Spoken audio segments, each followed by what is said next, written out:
Oi, pessoal. Aqui Maurício Longo, Alexandre Strack, no Mundo Exponencial. Hoje, para a gente comentar um livro interessante que a gente quer recomendar para vocês lerem. Chama-se Brave New Work. É uma brincadeira com o Brave New World e fala sobre esse mundo novo que a gente vive, onde o trabalho está mudando, a forma de trabalhar está mudando. E ele aborda uma série de experiências diferentes, de diferentes empresas, diferentes partes do mundo, com novas formas de organizar empresas, novas formas de gestão de empresas. E é um livro muito interessante, né, Alexandre? Sem sombra de dúvida, é um daqueles livros que começam bem, vão bem no meio e terminam muito melhor ainda. Que é essa capa. Na verdade, é um livro que fala sobre o futuro do trabalho ou sobre uma nova forma de organizar as empresas. É bem interessante porque ele parte da realidade como ela é hoje, né? Como é que se chegou a essa realidade, e depois ele vai desconstruindo, digamos, aquilo que não faz sentido ou que não deveria mais fazer sentido, se é que algum dia fez sentido, mas como a coisa começa antes dele nascer e de nós também, ainda bem, Graças a Deus. a gente só conhece a história de como ela foi contada e não como a gente viveu. Então, hoje não faz muito sentido pensar em algumas formas de organização. Nós vamos debater ao longo do vídeo. Obviamente que a gente não vai falar todos os detalhes do livro, porque senão você não vai ter curiosidade de ir atrás dele. Uma boa notícia é que, se você não tiver curiosidade de ler o livro, apesar daquilo que nós estamos falando aqui, você pode procurar um curso. Tem um curso, um daqueles cursos rápidos do LinkedIn, sobre a metodologia que é abordada no livro. Então, já é mais de uma procurar pelo autor, né? O Aaron Dignan. Aaron Dignan, exatamente. Ou seja, a gente pode botar na descrição do vídeo, eu acho, para ajudar o pessoal que quiser fazer um daqueles cursos rapidinhos do LinkedIn, e que, obviamente, no final você ainda ganha um certificado para dizer para todo mundo que agora você sabe como transformar a sua empresa e organizá-la de uma forma mais transada e mais, digamos, atual, preparada para esse mundo que a gente vive de rápidas transformações. Se você ainda não assinou o canal, clique aqui embaixo para assinar e marque o sininho para ser notificado quando saem novos vídeos. Se você está escutando o podcast e ainda não fez a sua assinatura, procure na sua plataforma de preferência para que você seja avisado quando forem lançados novos episódios. Se você gostar do que você vir e ouvir aqui, deixe o seu like, que o feedback é interessante para nós.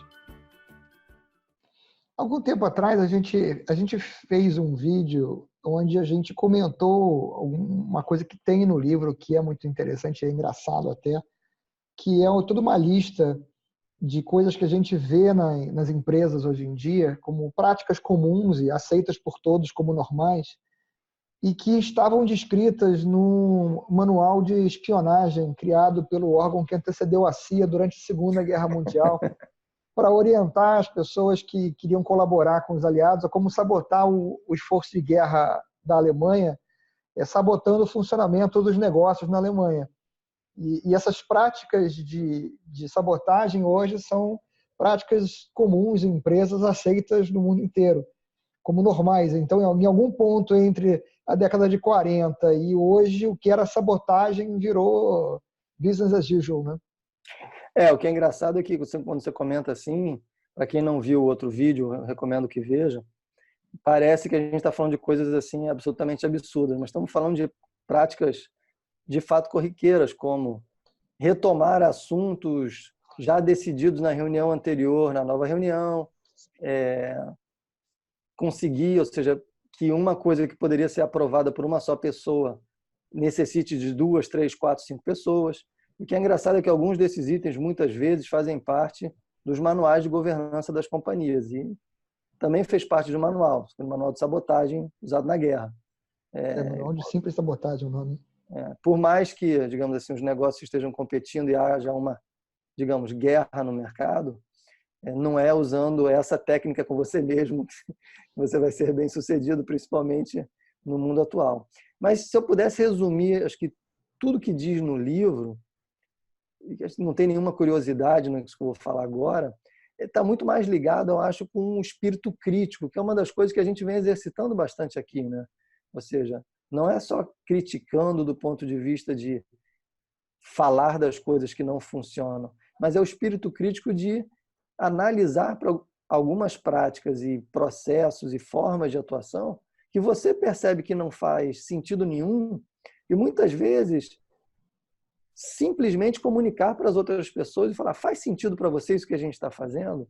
Porque muitas vezes você vai descobrir que um grande conjunto de pessoas na empresa onde você trabalha já não reconhecem valor nessas práticas, mas simplesmente continuam repetindo sem nenhum sentido. Ou seja, ser crítico do ponto de vista de provocar uma mudança a partir da observação e do compartilhamento da sua observação com os outros é algo bastante interessante e que é muito simples de ser feito e que muito provavelmente vai trazer um resultado incrível. E se não trouxer, o que você faz é continua fazendo do jeito antigo, ou seja, tentar fazer de um jeito novo ou deixar de fazer algo pode trazer um resultado bastante interessante que muitas vezes é ignorado, né? E eu acho que o livro ele vai o tempo inteiro abordando muito essa questão. Óbvio que ele vai fazendo alguns paralelos, mas esse pensamento crítico de faz sentido no mundo que a gente vive adotar tais práticas, seguir tais rituais, ter tais reuniões, gastar tanto tempo com coisas que você mesmo percebe que não tem valor nenhum. Muitas outras pessoas também devem estar percebendo que não há valor. E o que é pior, talvez o seu cliente, né? Não, e é interessante que tanto as pessoas notam que coisas que a gente sempre fez não são mais razoáveis, que você vai lembrar que a gente publicou alguns meses atrás, uns 3 meses atrás, uma tirinha que mostrava o barquinho afundando, né? E eu vou botar para aparecer aqui. Então vocês vão ver o barquinho afundando enquanto as pessoas dentro falam, mas sempre fizemos assim. E essa tirinha, que foi uma coisa que eu desenhei inspirado numa tirinha com a mesma mensagem que eu vi de uma publicação americana, só que o da publicação americana era uma tirinha feita à mão, um desenho à mão, tal, que eu não tenho esses dotes artísticos, eu desenhei mesmo com um programa gráfico.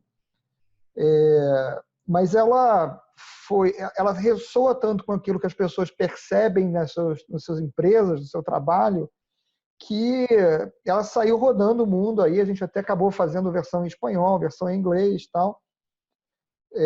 Porque assim que as pessoas olham aquilo, elas veem, eu vejo isso todo dia, né? Em todo lugar que você vai, você pergunta por que isso é feito assim? A resposta das pessoas muitas vezes é essa. Não, porque sempre foi feito assim.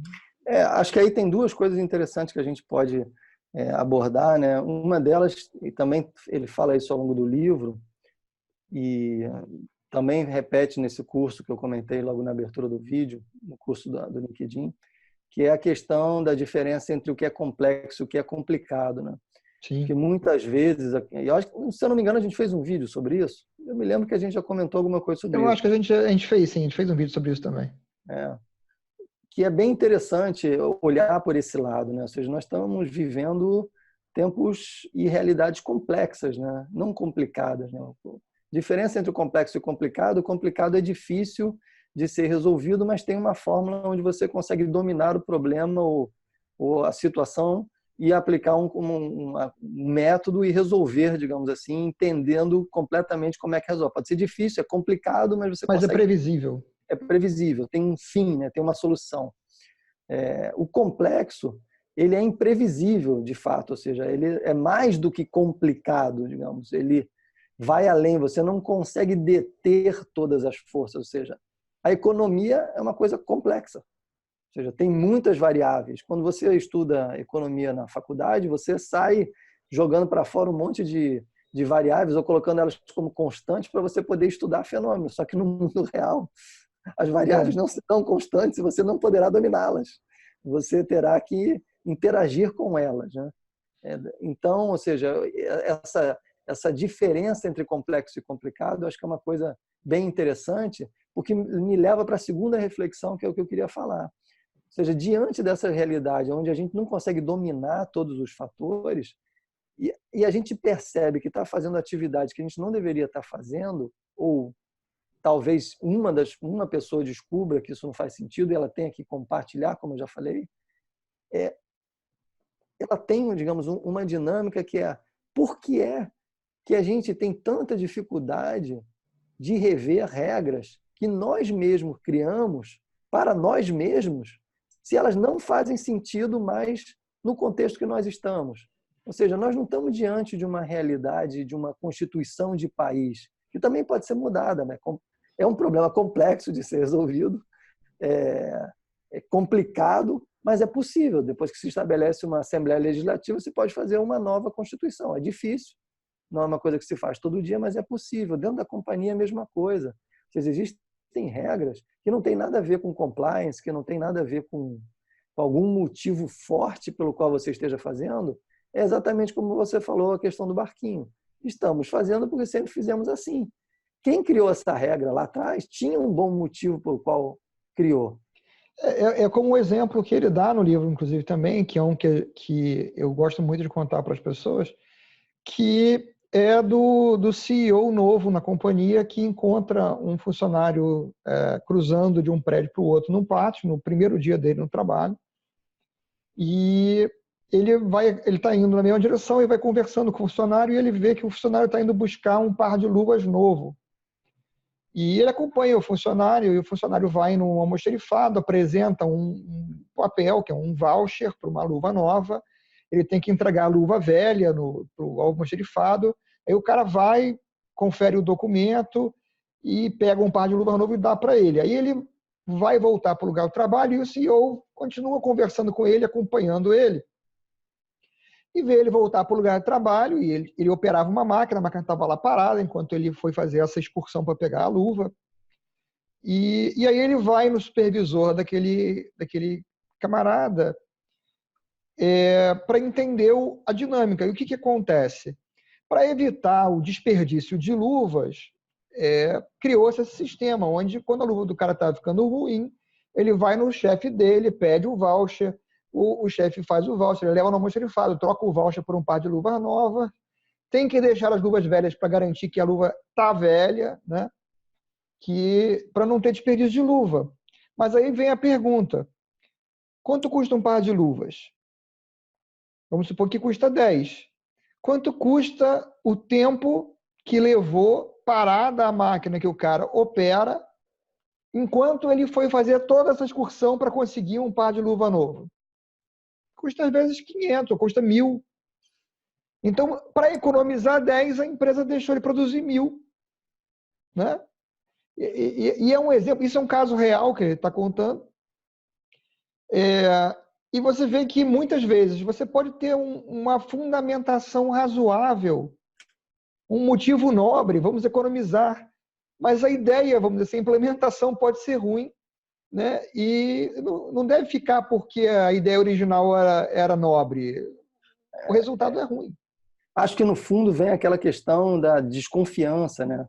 Já falta de confiança de que as pessoas não vão conseguir gerir bem o seu tempo ou os recursos para poder entregar os resultados que se espera, é que vai fazendo com que regras que não fazem sentido algum ou que talvez até já tivessem feito algum sentido não fossem mais avaliadas e não fossem revistas, trazendo situações ridículas como essa que ele conta no livro, né? Ou seja, não faz o sentido nenhum o cara perder todo aquele tempo para simplesmente trocar uma luva. Agora, faz um paralelo desse com o que acontece muitas vezes dentro das empresas para você trocar um mouse, trocar um monitor, algo que é muito mais simples de ser resolvido e rapidamente resolvido, se simplesmente se acreditar que a pessoa que está trocando o mouse está trocando porque aquele mouse está quebrado. Ninguém vai querer colecionar mouses, até porque só dá para usar um ao mesmo tempo no computador. Então, são coisas desse tipo que são interessantes. E o que é mais interessante é que ele faz isso com a própria empresa dele, né? Então, o autor do livro, que é o Aaron Dignan, ele fala, para ele escrever o livro, ele se ausentou praticamente da empresa por 6 ou 7 meses, não é isso? Isso. E ele estava absolutamente tranquilo que a empresa continuou funcionando muito bem ao longo desses 6 e 7 meses, não só continuou funcionando bem, como a rentabilidade aumentou nesse período com ele não estando. Ele, obviamente, é Do CEO. o fundador e o CEO da empresa. Ou seja, as pessoas empoderadas e com confiança para fazerem as suas atividades performam bem. Sabendo aquilo que elas têm que fazer, performam bem. E elas poderiam, a qualquer momento, intervir ou chamá-lo se necessário. Ele disse, por favor, não o façam a todo tempo, mas se necessário, ele se colocava à disposição. Ou seja, as pessoas não precisam ficar dependendo de alguém para tomar as decisões. Sejam livres para tomar as decisões. Mas por que isso é possível? Porque, obviamente, o estabelecimento de uma relação de confiança é tamanho que ele sabe que decisões equivocadas também serão tomadas.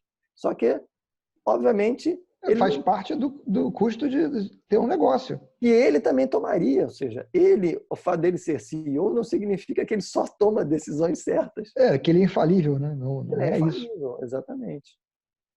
Bom, fica com vocês a recomendação do livro Brave New Work, do Aaron Dignan. Eu vou botar aqui embaixo o link para o livro. É um livro muito bom. Está disponível para o Kindle, como eu mostrei para vocês aqui ainda há pouco. E em papel, não tem tradução para o português, mas está disponível pela Amazon aqui. É um livro muito bom, recomendo que todos leiam, é uma leitura muito agradável de ser feita, gera muitos insights, porque ao longo da leitura você vai se encontrar em muitas e muitas e muitas situações como as descritas no livro. E, aliás, vou deixar aqui uma dica, Maurício, para em algum momento no futuro, a gente fazer sobre aquele outro livro, It Doesn't Have to Be Crazy at Work, que também é bem interessante da gente discutir algumas questões que são abordadas naquele livro que fala a história da empresa Basecamp. É muito bom mesmo. Valeu. Então, gente, ficamos por aqui hoje. A gente se vê no próximo vídeo.